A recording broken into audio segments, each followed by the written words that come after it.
कक्षा 5 हिंदी। मैं R S प्रसाद। आज आप लोगों को पाठ 1 मैं अमर शहीदों का चारण श्री कृष्ण सरल जी द्वारा रचित है। ये चलिए देखते हैं ये कविता कैसे दी हुई है और इसमें क्या कुछ लिखा हुआ है।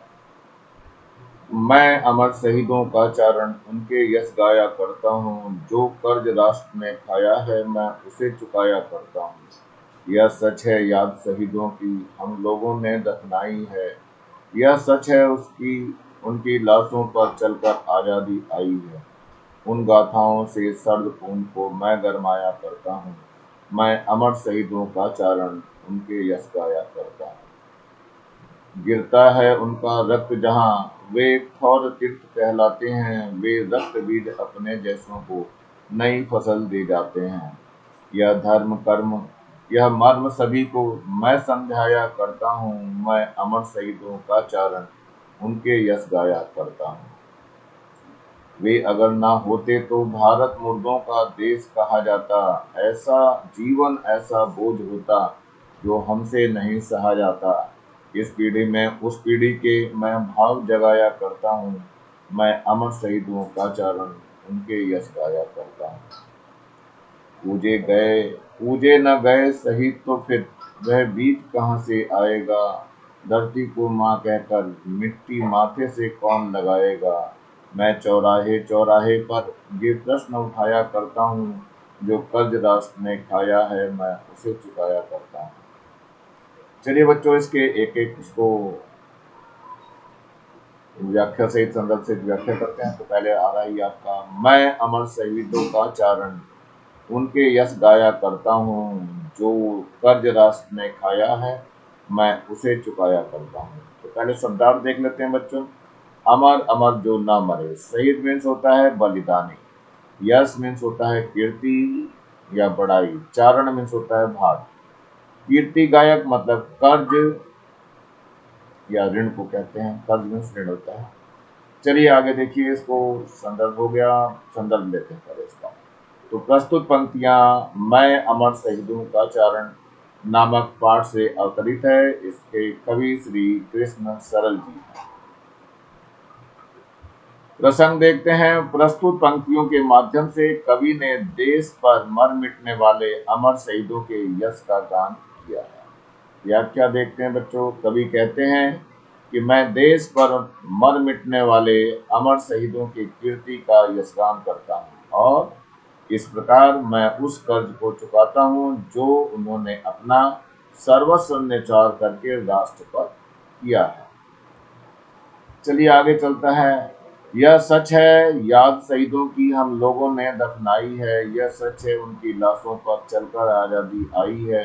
उन गाथाओं से सर्द खून को मैं गरमाया करता हूँ, मैं अमर शहीदों का चारण उनके यश गाया करता हूँ। तो चलते हैं पहले शब्दार्थ की तरफ बच्चों। याद मीन्स स्मृति होता है, दफनाई मीन्स जमीन में गाड़ा है, गाथाओं मतलब कथाओं कहानियों, सर्द मीन्स ठंड। संदर्भ देखते हैं बच्चों। ये काव्य पंक्तियां मैं अमर शहीदों का चारण शीर्षक कविता से ली गई हैं।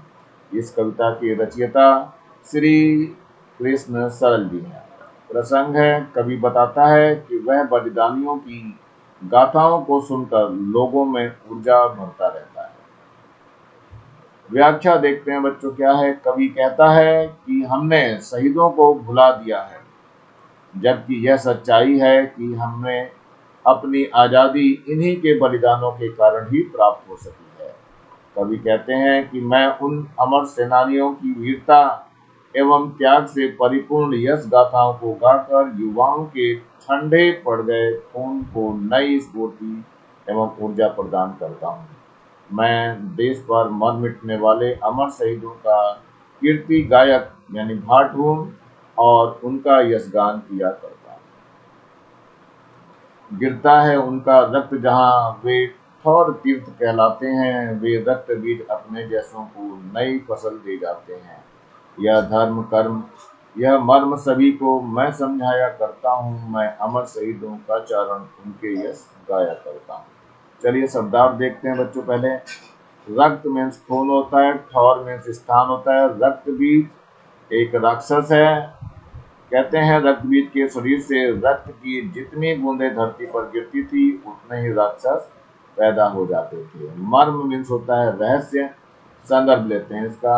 ये काव्य पंक्तियां श्री कृष्ण सरल द्वारा विरचित मैं अमर शहीदों का चरण शीर्षक कविता से ली गई हैं। प्रसंग देखते हैं बच्चों। कवि शहीदों के बलिदानों की महिमा एवं रहस्य बता रहा है। व्याख्या है। कवि कहते हैं कि अमर शहीदों के रक्त की बूंदें जहां जहां गिरती हैं वह स्थल तीर्थ स्थल बन जाते हैं। उनका बलिदान रक्त बीज की तरह देश को नए बलिदानी बनने की प्रेरणा देता है। मैं उन बलिदानियों के धर्म कर्म और मर्म सभी को अपनी कविता के द्वारा समझाया करता हूँ। मैं अमर शहीदों का कीर्ति गायक हूँ और उनका यशगान करता रहता हूँ। वे अगर न होते तो भारत मुर्दों का देश कहा जाता। जीवन ऐसा बोझ होता जो हमसे नहीं सहा जाता। इस पीढ़ी में उस पीढ़ी के मैं भाव जगाया करता हूँ। मैं अमर शहीदों का चरण उनके यश गाया करता हूँ। तो चलिए बच्चों पहले इसके अर्थ देखते हैं। शब्दार्थ यानी कि मुर्दा यानी लाश, बोझा मीन्स भार, भाव जगाना मतलब विश्वास पैदा करना। संदर्भ देखते हैं बच्चों। ये पंक्तियां मैं अमर शहीदों का चरण नामक कविता से ली गई हैं। इसके काव्यकार श्री कृष्ण सरल हैं। प्रसंग देखते हैं बच्चों। इन पंक्तियों में कवि सरल ने बताया है कि यदि शहीदों ने अपना बलिदान नहीं दिया होता तो इसका क्या परिणाम होता। व्याख्या है बच्चों। कवि कहते हैं कि यदि ये अमर शहीद न होते तो आज भी भारत गुलामी की जंजीरों में जकड़ा हुआ होता, मृत देश के समान होता। हमारा जीवन ऐसे बोझ यानी भार के समान होता जिसे हम सहन नहीं कर पाते। इसलिए मैं अपनी कविता के द्वारा अमर शहीदों की कीर्ति का यशगान कर इस पीढ़ी में उस पीढ़ी यानी अमर शहीदों की पीढ़ी का विश्वास पैदा करता हूँ। मैं अमर शहीदों का कीर्ति गायक हूँ और उनका यशगान किया करता हूँ। पूजे न गए शहीद तो फिर वह बीज कहाँ से आएगा।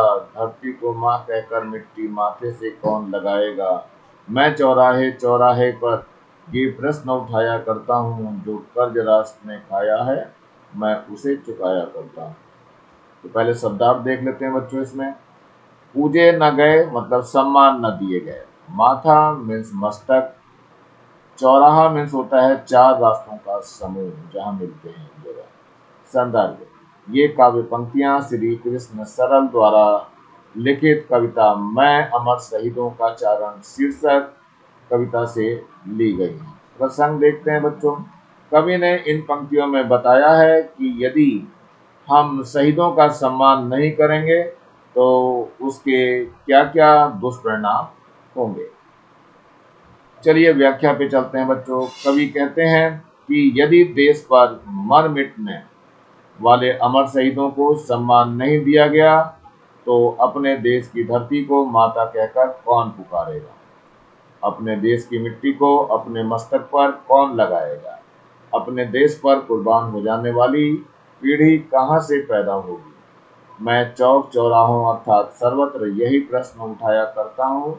मैं बलिदानी वीरों की कीर्ति का गायन करके उनके द्वारा दिए गए कर्ज को उतारा करता हूँ जो उन्होंने अपने त्याग और बलिदान के रूप में राष्ट्र को दिया है। रक्त बीज समझते हैं। कौन है रक्त बीज बच्चों। तो रक्त बीज जो है शुंभ और निशुंभ निशाचरों का एक सेनापति था जिसे देवी दुर्गा ने मारा था। कहते हैं रक्त बीज के शरीर से रक्त की जितनी बूंदें धरती पर गिरती थी उतने ही नए राक्षस पैदा हो जाते थे। ये सब ब्राह्मणों की दी गई देन है। उन्हीं के द्वारा ये बनाया गया एक पात्र है। चलिए देखिए आज तक देखा नहीं वैसे मैंने। प्रश्न है आगे। राष्ट्र के कर्ज को कवि किस प्रकार चुकाना चाहता है। तो उत्तर है बच्चों राष्ट्र के कर्ज को कवि उन अमर शहीदों की गाथाओं के यशगान से उनके दिखाए मार्ग का अनुसरण करते रहने की प्रेरणा देने के द्वारा चुकाना चाहता है। प्रश्न है, यदि देशभक्तों ने अपनी कुर्बानी न दी होती तो देश पर क्या प्रभाव पड़ता? तो उत्तर है बच्चों, यदि देशभक्तों ने अपनी कुर्बानी नहीं दी होती तो देश को आजादी प्राप्त न होती तथा हम आज भी गुलाम ही होते। अगला प्रश्न है, कवि किसका यशगान कर रहा है? तो उत्तर है, कवि देश पर मर मिटने वाले अमर शहीदों का यशगान कर रहा है। प्रश्न है, कवि के अनुसार यदि शहीदों को न पूजा गया तो उसका परिणाम क्या होगा? तो उत्तर है, कवि के अनुसार यदि शहीदों को न पूजा गया तो देश हित में अपना सब कुछ न्यौछावर करने वाले तथा धरती माँ की मिट्टी को अपने माथे पर तिलक के रूप में लगाने वाले देशभक्त पैदा ही नहीं होंगे।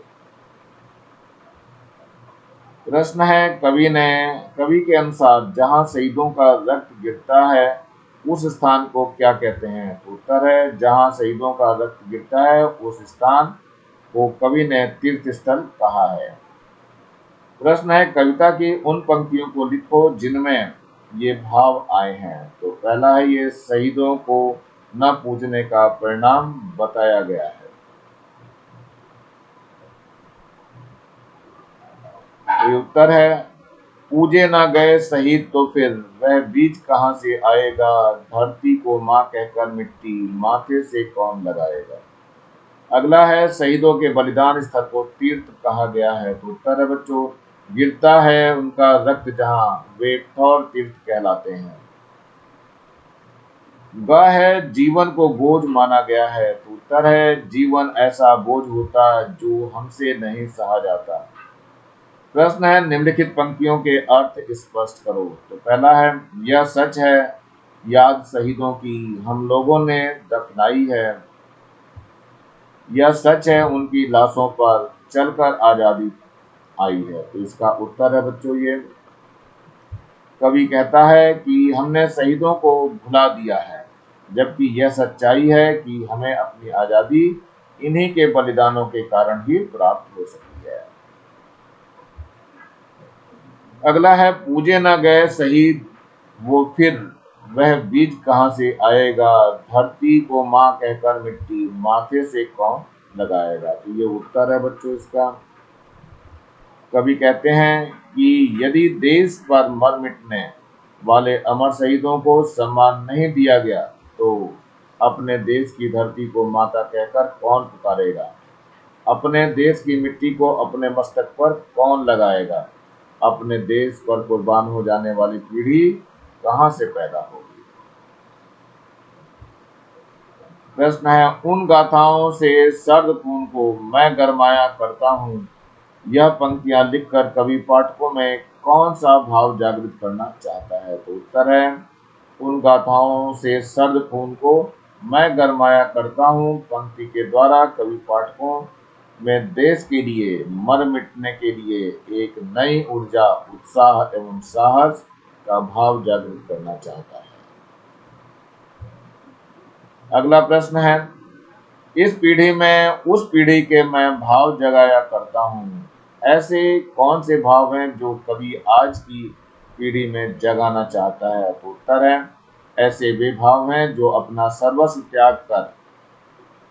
त्याग कर देने यहाँ तक कि अपने प्राणों को भी बलिदान करने के लिए तत्पर रहने की प्रेरणा प्रदान करते हैं। उन्हीं भावों को कवि आज की पीढ़ी में जगाना चाहता है। प्रश्न है, धर्म कर्म मर्म सम्मान उच्चारण वाले शब्द हैं, ऐसे शब्द समानोच्चारित शब्द कहे जाते हैं। निम्नलिखित शब्दों के दो दो समानोच्चारित शब्द लिखो। तो चारण है, अमर है और कर्ज है। तो चारण के लिए उत्तर देखते हैं बच्चों, चारण कारण धारण। अमर के लिए देखते हैं, अमर है समर है कमर है, और कर्ज के लिए मर्ज है तर्ज है। तो ये सब आपको लिखना है उत्तर आपको। तो चलिए आगे चलते हैं।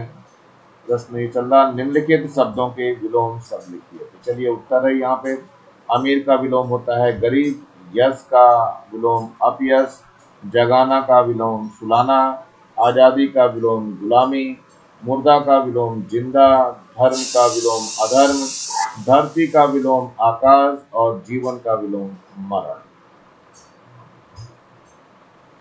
प्रश्न है, निम्नलिखित शब्दों को शब्दकोश यानी कि वर्णमाला के क्रम में लिखो, जैसे अगर, ईख, कमल, चलना, हंसिया आदि। लगाव, रसद, अमर, यश, धरती, दमन, शहद, नवल, फसल, शहीद। तो उत्तर है बच्चों अमर, दमन, धरती, नवल, फसल, यश, रसद, लगाव, शहद और शहीद। बच्चों ये अल्फाबेटिकल ऑर्डर में लिखना है, लेकिन हिंदी में लिखना है अल्फाबेटिकल ऑर्डर क्रम से।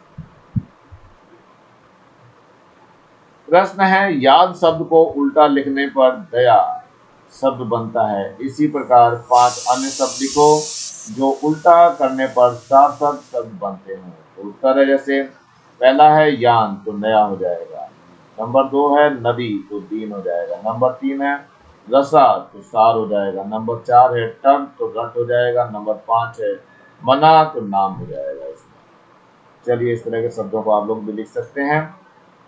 अगला है प्रश्न आपका, शहीद किसे कहते हैं? तो उत्तर है, देश पर मर मिटने वाले अमर बलिदानियों को शहीद कहते हैं।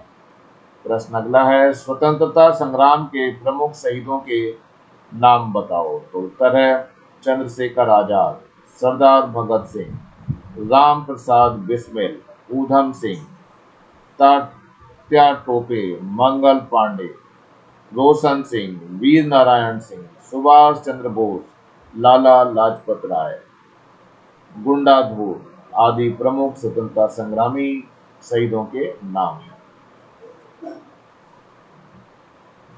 प्रश्न है, अगर शहीदों को सम्मान न दिया जाए तो देश को क्या हानि होने की संभावना होगी? तो उत्तर है, अमर शहीदों को सम्मान न दिया जाए तो देश के लिए कोई बलिदानी देश की सुरक्षा में अपने प्राणों की आहुति देने को तैयार नहीं होगा।